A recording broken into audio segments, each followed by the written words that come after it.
Welcome back. حکومت کی جانب سے آج قومی کفایت جاری پالیسی کا اعلان کیا جائے گا۔ وزیر اعظم شہباز شریف نے علاقائی و عالمی صورتحال کے تناظر میں آج دوپہر وزیر اعظم ہاؤس میں اہم اجلاس طلب کر لیا۔ عوام کو ریلیف کے لیے مشترکہ لائحہ عمل تشکیل دیا جائے گا۔ ذرائع کے مطابق اجلاس میں قومی کفایت جاری پالیسی کی منظوری دی جائے گی۔ چاروں صوبوں اور جی بی کے وزرائے اعلیٰ اور وزیر اعظم آزاد جموں و کشمیر کو بھی مدعو کیا گیا ہے۔ اجلاس میں ملک کی مجموعی انتظامی اور معاشی صورتحال کا جائزہ، صوبوں اور وفاق کے درمیان اتفاق رائے سے قومی کفایت جاری پالیسی کی منظوری دی جائے گی۔ عوام کو ریلیف فراہم دینے کے لیے مشترکہ لائحہ عمل تشکیل دیا جائے گا۔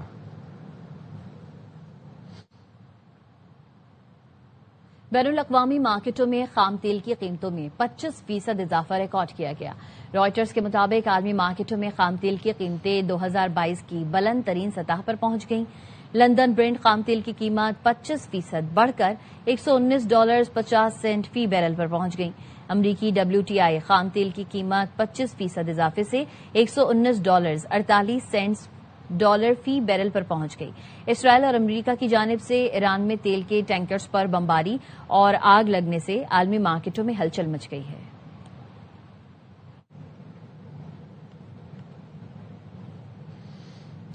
ترقی یافتہ ملکوں کے گروپ G7 نے تیل کے اضافی ذخائر جاری کرنے پر غور شروع کر دیا۔ Canada, France, Germany, Italy, Japan اور برطانیہ اور امریکہ کے وزرائے خزانہ کا آج اس سلسلے میں مشترکہ اجلاس ہوگا۔ امریکہ سمیت 3 G7 ملکوں نے اضافی تیل ذخائر ریلیز کرنے کی حمایت کی ہے۔ توانائی بحران کے پیش نظر تیل کی قیمتیں قابو میں رکھنے کے لیے اضافی ذخائر استعمال کرنے کی تجویز دی گئی۔ فائنینشیل ٹائمز کا کہنا ہے G7 ممالک تیل مارکیٹ کو مستحکم کرنے کے اقدامات کر رہے ہیں۔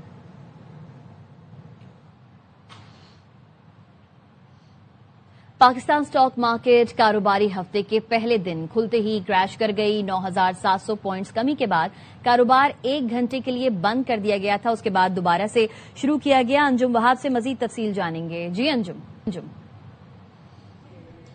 جی بالکل، اسٹاک مارکیٹ کا آغاز کریش طریقے سے ہوا اور مارکیٹ 9,000 پوائنٹ سے زیادہ نیچے گئی تھی اور 1 گھنٹے کے لیے کاروبار کو ہالٹ بھی کیا گیا۔ 10:30 بجے دوبارہ جب کاروبار شروع ہوا تو مارکیٹ پھر منفی زون میں کھلی۔ 12,000 پوائنٹ گراوٹ کے ساتھ مارکیٹ کھلی تھی اور مارکیٹ 1,000 پوائنٹ نیچے تک گئی ہے، لیکن ابھی صورتحال یہی کہ تھوڑی سی مارکیٹ میں کریکشن ہے۔ 4,000 پوائنٹ میں ہمیں ریکوری نظر آئی ہے، لیکن تاہم ابھی مارکیٹ 9,000 سے زائد پوائنٹ مندی کا شکار ہے اور مارکیٹ 1,47,000 کے اوپر ٹریڈ کر رہی ہے۔ ماہرین کا یہی کہنا ہے کہ اسٹیٹ بینک نے آج مانیٹری پالیسی کا بھی اعلان کرنا ہے اور توقع یہ کی جا رہی ہے کہ کچھ امکان یہ کہ شاید شرح سود میں ½ اضافہ کر دیا جائے، لیکن جو صورتحال رہی ہے گزشتہ دنوں میں مہنگائی کی شرح جو تھی وہ کافی کم رہی تھی، تو موجودہ صورتحال میں آئندہ مستقبل میں مہنگائی ہمیں دیکھنے میں نظر آ رہی ہے۔ فیول پرائزز ہمارے 55 روپے کا اضافہ ہوا، دیگر انرجی کرائسز میں ہمیں نظر آ رہا ہے۔ پاکستان سٹاک مارکیٹ میں شدید مندی دیکھی جا رہی ہے، مارکیٹ کریش کر گئی ہے۔ انجم وہاب ہمارے ساتھ موجود تھے، آپ کا شکریہ۔ بین الاقوامی مارکیٹوں میں خام تیل کی قیمتوں میں مسلسل اضافے کی وجہ سے ایشیائی اسٹاک مارکیٹوں میں شدید مندی کا رجحان ہے۔ جاپانی نکئی 7%، ساؤتھ کوریا کا کوپسے انڈیکس 8%، ہانگ کانگ کا ہینگ سینگ 3%، شنگھائی کمپوزٹ 1.5%، انڈین نیفٹی انڈیکس 3%، جبکہ سینسیکس میں 2.7% کی کمی دیکھی گئی۔ مشرق وسطیٰ میں جنگ کے سبب عالمی خام تیل کی منڈیوں میں مسلسل اضافہ، جبکہ اسٹاک مارکیٹوں میں شدید مندی دیکھی جا رہی ہے۔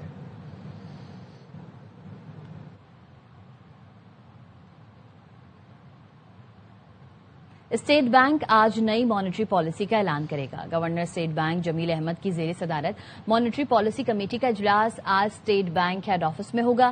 معاشی ماہرین اور تجزیہ کاروں کا کہنا ہے مانیٹری پالیسی میں شرح سود 10.5% برقرار رہنے کا امکان ہے۔ عالمی منڈی میں تیل کی قیمتوں میں اضافے اور مہنگائی بڑھنے کے خدشات کے باعث اسٹیٹ بینک محتاط پالیسی اختیار کرے گا۔ IMF کی چیف کرسٹینا جارجیوا کا کہنا ہے طویل جنگ بین الاقوامی معیشت کو متاثر کر سکتی ہے۔ جنگ طول پکڑنے کی صورت میں توانائی کی قیمتوں میں اضافہ ہو سکتا ہے، جس سے خام تیل کی منڈیوں، شرح نمو اور مہنگائی پر اثرات پڑ سکتے ہیں۔ کرسٹینا جارجیوا نے مزید کہا جنگ عالمی معاشی استحکام کا امتحان بن چکی ہے۔ طویل جنگ سے توانائی بحران اور مہنگائی میں اضافے کا خدشہ ہے۔ عالمی مارکیٹوں کا اعتماد متاثر ہونے کا خدشہ بھی ہے۔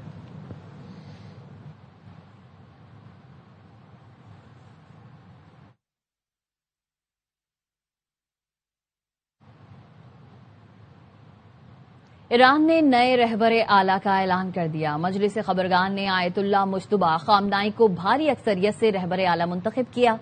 تہران کے ونگ اسکوائر پر ہزاروں افراد کی موجودگی میں مجتبی خامنائی کے نام کا اعلان کیا گیا. اس موقع پر اللہ اکبر کے فلک شگاف نعرے لگائے گئے. مجلس خبرگان کے 88 اراکین کی اکثریت نے مجتبی خامنائی کے تقرر کی تائید کی.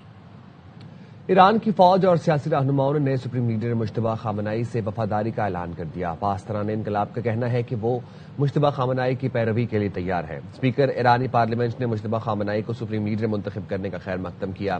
اپنے بیان میں اسپیکر نے کہا مجتبی خامنائی کی اتباع مذہبی اور قومی فریضہ ہے. ایرانی وزیر خارجہ عباس اراغچی نے مجتبی خامنائی کو سپریم لیڈر بننے پر مبارکباد دی. ایکس پر لکھا وعدہ ہے قوم کے حقوق اور مفادات کے دفاع میں کبھی پیچھے نہیں ہٹیں گے. مقاصد کے حصول میں ہر لمحہ ثابت قدم رہیں گے.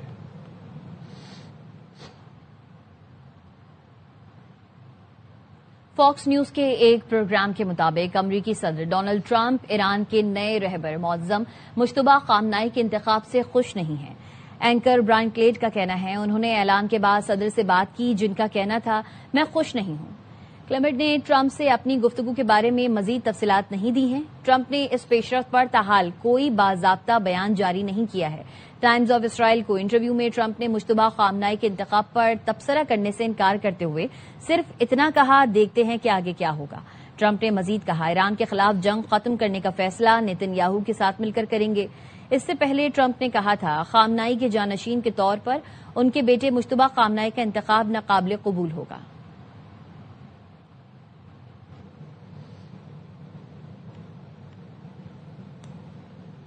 امریکی تجزیہ کاروں نے مجتبی خامنائی کے انتخاب کے بعد ٹرمپ پالیسیوں پر سوالات اٹھا دیے. تجزیہ کار باربرسلونا نے کہا خامنائی کے بعد ان کے بیٹے کو ہی قیادت مل گئی تو جنگ کا کیا فائدہ ہوا. بلومبرگ کا کہنا ہے مجتبی خامنائی اپنے والد کے مقاصد کو آگے بڑھانے میں سرگرم رہے. الجزیرہ کا کہنا ہے مجتبی خامنائی کے انتخاب نے امریکی اور اسرائیلی جنگ کو بے معنی بنا دیا. امریکی میڈیا کا یہ کہنا ہے کہ مجتبی خامنائی کے تعلیمی اور فوجی پس منظر میں سخت نظریاتی تربیت ہے. مجتبی خامنائی نے پاسداران انقلاب میں بھی خدمات انجام دی ہیں. مزید خبریں بریک کے بعد ساتھ رہیے گا. Welcome back.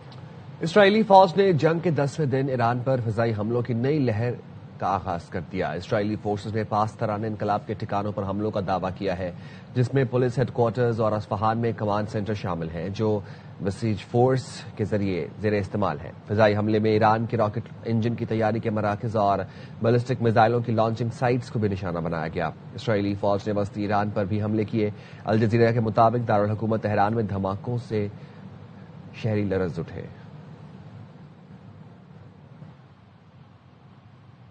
ایران نے میزائلوں کی نئی لہر اسرائیل پر داغ دی. اسرائیل نے ایران کے نئے میزائل حملوں کی تصدیق کر دی. کہا کہ آنے والے میزائلوں کو ڈیفنس سسٹم سے نشانہ بنایا جا رہا ہے. اسرائیلی میڈیا کے مطابق وسطی اور شمالی اسرائیل پر میزائل حملے ہوئے. انٹرسیپٹ کے دوران ملبہ 3 مقامات پر گرا ہے. لبنان کے دارالحکومت بیروت کے جنوبی علاقوں پر اسرائیلی طیاروں نے بمباری کی. لبنانی وزارت صحت کے مطابق طائر الدبہ کے علاقے میں 3 افراد جاں بحق اور 15 زخمی ہوئے.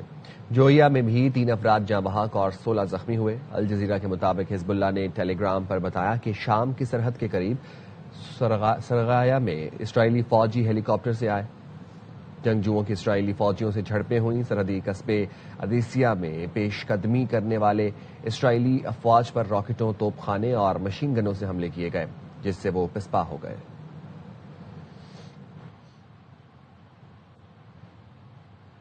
ہیومن رائٹس واچ کا کہنا ہے اسرائیل نے 3 مارچ کو جنوبی لبنان پر حملے میں فاسفورس گولے استعمال کیے. رپورٹ کے مطابق اس حملے میں کم از کم 2 گھروں میں آگ لگ گئی. رہائشی علاقوں میں اسرائیلی فوج کی یہ غیر قانونی کارروائی انتہائی خطرناک ہے اور اس کے شہریوں پر شدید نتائج مرتب ہو سکتے ہیں. فاسفورس کے جلن والے اثرات موت یا ایسے زخموں کا سبب بن سکتے ہیں جس سے عمر بھر تکلیف ہو. ہیومن رائٹس واچ نے رہائشی علاقوں پر اسرائیلی فوج کی غیر قانونی کارروائیوں کو انتہائی تشویشناک قرار دیا ہے.